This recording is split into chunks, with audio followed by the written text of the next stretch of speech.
Hello all, എല്ലാവർക്കും K S മെൻറ്ററിൻ്റെ പുതിയ വീഡിയോയിലേക്ക് സ്വാഗതം. അപ്പോൾ നമുക്കെല്ലാവർക്കും അറിയാം, ഡിഗ്രി പ്രിലിംസിൻ്റെ ഫേസ് 1ൻ്റെ ഡേറ്റ് വന്നിട്ടുണ്ട്. മെയ് 2 സ്റ്റാർട്ട് ചെയ്യുന്നത്. അപ്പോൾ നമുക്കിനി ഏകദേശം ഒരു 50 ഡേയ്സും കൂടെയാണ് ഉള്ളത്. അപ്പോൾ ഈ ടൈമിൽ എക്കണോമിക്സ് പോലുള്ള ഒരു subject cover to cover complete ചെയ്യുക എന്നുള്ളത് അത്യാവശ്യം ഡിഫിക്കൽട്ട് ടാസ്ക്കാണ്.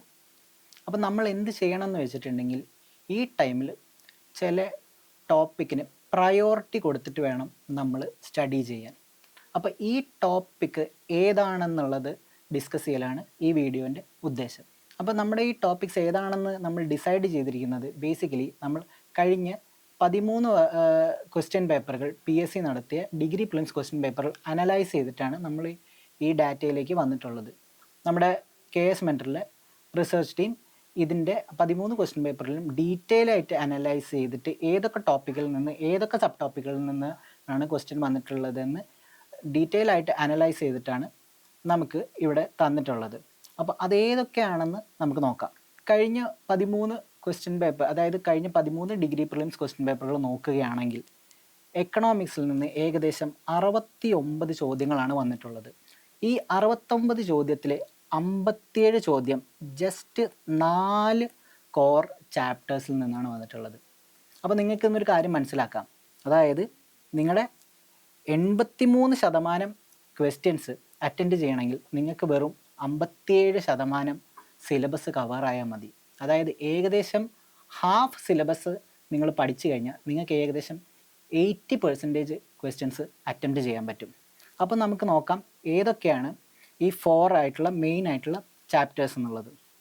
അപ്പോൾ അതിൽ വരുന്നതാണ് public finance and taxation. Public finance and ടാക്സേഷന് ഇതുവരെ 19 ക്വസ്റ്റ്യൻസ് ആണ് വന്നിട്ടുള്ളത്. അത് എല്ലാം, അതായത് 12 ക്വസ്റ്റ്യൻ പേപ്പറിൽ നിന്ന് 19 ചോദ്യങ്ങൾ, അതായത് ഏകദേശം എല്ലാ ക്വസ്റ്റ്യൻ പേപ്പറിലും ഈ ടോപ്പിക്കിൽ നിന്ന് ഒരു ക്വസ്റ്റ്യൻ മിനിമം വന്നിട്ടുണ്ട്. അതേപോലെ തന്നെ ഫൈനാൻസ് ആൻഡ് മോണിറ്ററി സിസ്റ്റത്തിൽ നിന്നും ഏകദേശം 14 ക്വസ്റ്റ്യൻസ് വന്നിട്ടുണ്ട്. അതേപോലെ നാഷണൽ അക്കൗണ്ടിങ്ങിൽ നിന്ന് 12 ക്വസ്റ്റ്യൻസ്, എക്കണോമി ആൻഡ് പ്ലാനിങ്ങിൽ നിന്നും 12 ക്വസ്റ്റ്യൻസ്. അപ്പോൾ നിങ്ങൾക്കൊരു കാര്യം മനസ്സിലാക്കാം, ഈ 4 ടോപ്പിക്കിനായിരിക്കണം നിങ്ങളുടെ കൂടുതൽ വെയിറ്റേജ് കൊടുക്കേണ്ടത്. അപ്പോൾ ഇങ്ങനെ ഈ ടോപ്പിക്കിനൊക്കെ വെയിറ്റേജ് കൊടുത്ത് പഠിച്ചാൽ മാത്രം പോരാ, നിങ്ങൾക്ക് ഇതിൻ്റെ ബേസിസ് ആയിട്ടുള്ളതും, അതായത് ഇതിൻ്റെ ടോപ്പിക്കിലും ഇതിൻ്റെ സബ് ടോപ്പിക്കിലും വരുന്ന ക്വസ്റ്റ്യൻസും അറ്റൻഡ് ചെയ്യണം. അപ്പോൾ ഈ ക്വസ്റ്റ്യൻസും കാര്യങ്ങളും അറ്റൻഡ് ചെയ്യാൻ നിങ്ങൾ നമ്മുടെ KS മെൻറ്റർ നടത്തുന്ന മാമാങ്കം ടെസ്റ്റ് സീരീസ് ജോയിൻ ചെയ്യുക. ഇത് ഈ ടോപ്പിക്കിലും ഇതേപോലത്തെ ഹോട്ട് ടോപ്പിക്കും പ്രീവിയസ് ഇയർ ക്വസ്റ്റ്യൻസ് അനാലിസിസിൻ്റെ ബേസിസിലാണ് നമ്മൾ ഈ ടെസ്റ്റ് സീരീസ് ക്രിയേറ്റ് ചെയ്തിരിക്കുന്നത്. അപ്പോൾ നിങ്ങൾ ഈ ഹോട്ട് ടോപ്പിക്സ് പഠിച്ച് അതിൻ്റെ നിങ്ങൾ എത്രമാത്രം അതിൽ കോൺസെപ്റ്റ്ലി ക്ലിയർ ആണെന്ന് അറിയണമെങ്കിൽ നിങ്ങൾ ടെസ്റ്റ് സീരീസ് ജോയിൻ ചെയ്യാം. അപ്പോൾ നമുക്ക് നോക്കാം.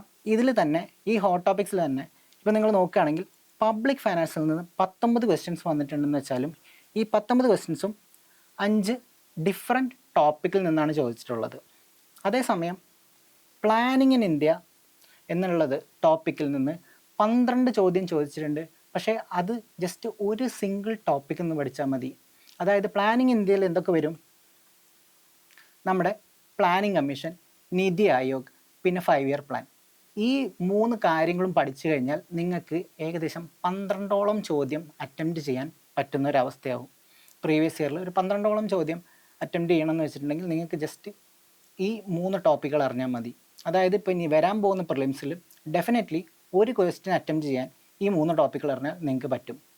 അപ്പോൾ ഈ 3 ടോപ്പിക്ക് പഠിക്കാൻ നിങ്ങൾക്ക് വെറും ഏകദേശം ഹൈ റിട്ടേൺ വരും. അപ്പോൾ നിങ്ങളൊരു കാര്യം ശ്രദ്ധിച്ചാൽ മതി, നിങ്ങൾ ഈ ടൈം എങ്ങനെ യൂട്ടിലൈസ് ചെയ്യുന്നു എന്നുള്ളത് വളരെ ഇമ്പോർട്ടൻ്റ് ആണ്.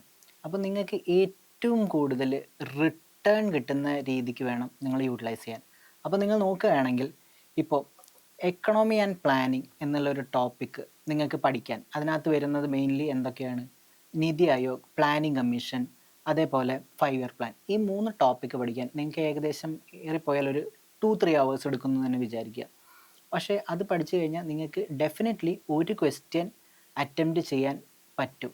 അത് വരാനുള്ള ചാൻസും വളരെ ഹൈ ആണ്. അതേപോലെ തന്നെ നിങ്ങൾ ഇപ്പോൾ public finance and monetary policy ഇങ്ങനത്തെ കാര്യങ്ങളൊക്കെ അത്യാവശ്യം ടൈം എടുത്ത് പഠിക്കേണ്ടതാണ്. കാരണം ഇത് അത്യാവശ്യം കോൺസെപ്ച്വൽ ആയിട്ടുള്ള സബ്ജക്ട്സ് ആണ്. ഇതിൽ നിങ്ങൾ പരമാവധി എല്ലാ ദിവസവും ഒരു 10 to 15 minutes അല്ലെങ്കിൽ ഒരു ½ an hour ഈ ഒരു സബ്ജക്ട്സിന് കൊടുത്ത് നിങ്ങൾ സ്റ്റഡി ആയിട്ട് പഠിക്കുക. അതേപോലെ തന്നെ വരുന്നതാണ് നാഷണൽ ഇൻകം. ഈ നാഷണൽ ഇൻകത്തിലും അതേപോലെ തന്നെ public finance and monetary policy ഇങ്ങനത്തെ ടോപ്പിക്സിലൊക്കെ കൂടുതലും വരുന്ന ഫോർമുലാസും കാര്യങ്ങളൊക്കെ നിങ്ങൾ നന്നായിട്ട് നോക്കി പോവുക. കാരണം അത് റിപ്പീറ്റഡ്ലി അതേപോലെ തന്നെ ചോദിച്ചിട്ടുണ്ട്. അപ്പോൾ പറ്റുമെങ്കിൽ നിങ്ങളെല്ലാവരും ഈ എക്കണോമിക്സിൽ വരുന്ന എല്ലാ ഫോർമുലാസും, അതായത് GDPയുടെ ഫോർമുല, അതേപോലെ തന്നെ ഫിസിക്കൽ ഡെഫിസിറ്റിൻ്റെ ഫോർമുല, പ്രൈമറി ഡെഫിസിറ്റിൻ്റെ ഫോർമുല, ഇങ്ങനത്തെ കാര്യങ്ങളൊക്കെ ഒരു പേപ്പറിൽ നോട്ട് ചെയ്ത് വെക്കുക. അതേപോലെ തന്നെ ഇപ്പോൾ നിങ്ങൾക്ക് തീരെ ടൈം ഇല്ല എന്ന് വെച്ചിട്ടുണ്ടെങ്കിൽ നിങ്ങൾക്ക് ഇപ്പോൾ ഈ കറണ്ട് ഡെവലപ്മെൻറ്റ്സും അതേപോലെ കൺസ്യൂമർ പ്രൊട്ടക്ഷൻ ആക്റ്റും നിങ്ങൾക്ക് സ്കിപ്പ് ചെയ്യാം. ഇപ്പോൾ കറണ്ട് ഡെവലപ്മെൻറ്റിൽ തന്നെ at least just Nobel prize in economics ഇത് കിട്ടിയത് ആരാണ്, ഇങ്ങനത്തെ കാര്യങ്ങളൊക്കെ നോക്കിയിട്ട് പോവുക. നമ്മളിത് എങ്ങനെയാണ് പഠിക്കേണ്ടത് എന്നുള്ളത് നോക്കാം. ഇപ്പോൾ നമുക്ക് നോൺ നെഗോഷ്യബിൾ, അതായത് ഇതൊക്കെ പരമാവധി നിങ്ങൾ പഠിച്ചിട്ട് പോവുക. കാരണം ഈ 3 ടോപ്പിക്സ് പഠിച്ചു കഴിഞ്ഞാൽ തന്നെ നിങ്ങൾക്ക് ഏകദേശം 42% ക്വസ്റ്റ്യൻസ് അറ്റംപ്റ്റ് ചെയ്യാൻ പറ്റും. ഏത് എക്കണോമിക്സിൽ ഇപ്പോൾ പാസ്റ്റ് ഇയേഴ്സിലെ പോലെയാണ് ക്വസ്റ്റ്യൻസ് വരുന്നതെന്ന് വെച്ചിട്ടുണ്ടെങ്കിൽ, അതായത് പ്ലാനിങ് ഇൻ ഇന്ത്യ, നമ്മൾ നേരത്തെ ഡിസ്കസ് ചെയ്ത കാര്യങ്ങൾ, അതായത് നിതി ആയോഗ്, 5 ഇയർ പ്ലാൻ, ഇങ്ങനത്തെ കാര്യങ്ങളൊക്കെ നിങ്ങൾ പഠിച്ചിട്ടുണ്ടെങ്കിൽ, അതേപോലെ budget in India, physical deficit, അതിൻ്റെ ഫോർമുല, അതേപോലെ തന്നെ ക്യാപിറ്റൽ റെസിപ്റ്റ്, എന്തിലൊക്കെയാണ് നമ്മൾ എക്സ്പെൻഡിച്ചർ ഹൈ ആയിട്ട് വരുന്നത്, അങ്ങനത്തെ ടോപ്പിക്കുകളൊക്കെ നോക്കിക്കഴിഞ്ഞാൽ നിങ്ങൾക്ക് അത്യാവശ്യം ക്വസ്റ്റ്യൻസൊക്കെ പ്രീവിയസ് ഇയർ ആ മോഡലാണ് ചോദിച്ചിട്ടുള്ളത്. അപ്പോൾ ആ ടോപ്പിക്സിനൊക്കെ പ്രയോറിറ്റി കൊടുക്കുക ബഡ്ജറ്റിൽ. അതേപോലെ തന്നെ ക്വാണ്ടിറ്റേറ്റീവ് മെഷേഴ്സ് ഓഫ് RBI, ഈ റെപ്പോ റേറ്റ് എങ്ങനെ അഫക്റ്റ് ചെയ്യും എക്കണോമീനെ, അതേപോലെ തന്നെ CRR കുറച്ചാൽ എന്ത് സംഭവിക്കും, ഇങ്ങനത്തെ ടോപ്പിക്സുകളും, അതായത് ഈ മെഷേഴ്സ് എങ്ങനെയാണ് എക്കണോമീനെ അഫക്റ്റ് ചെയ്യുന്നത് എന്നുള്ളത് നിങ്ങൾ പരമാവധി പഠിക്കുക. അതേപോലെ ഇത് നിങ്ങൾ എന്തായാലും പഠിച്ചിരിക്കണം. പിന്നെ ഉള്ളതാണ് national income, RBI function, GST, physical policy, taxation. ഇപ്പോൾ നാഷണൽ ഇൻകം നോക്കുകയാണെങ്കിൽ നിങ്ങൾ ഇതിൻ്റെ എല്ലാത്തിൻ്റെയും ഡെഫിനിഷനും അതേപോലെ ഇപ്പം അതിൻ്റെ ഫോർമുലകളും, ഇപ്പം നാഷണൽ ഇൻകത്തിലാണെങ്കിൽ GDP, GNP ആയിട്ട് എങ്ങനെ കൺവേർട്ട് ചെയ്യുക, അതേപോലെ തന്നെ പേഴ്സണൽ ഇൻകത്തിൽ എന്തൊക്കെ വരും, എന്തൊക്കെ എക്സ്ക്ലൂഡ് ചെയ്യും, ഇങ്ങനത്തെ കാര്യങ്ങളൊക്കെ നിങ്ങൾ പഠിക്കുക. അതായത് ഫോർമുല വരുന്ന എക്കണോമിയിൽ വരുന്നത് എല്ലാം പരമാവധി നിങ്ങൾ പഠിക്കാൻ ശ്രമിക്കുക. പിന്നെ അതേപോലെ തന്നെ ഈ 2 കഴിഞ്ഞിട്ട് മാത്രമേ നിങ്ങൾ കറണ്ട് ഡെവലപ്മെൻറ്റ്, അതേപോലെ human development indicators, consumer protection എന്നുള്ള ഭാഗത്തേക്ക് പോകാൻ പാടുള്ളൂ.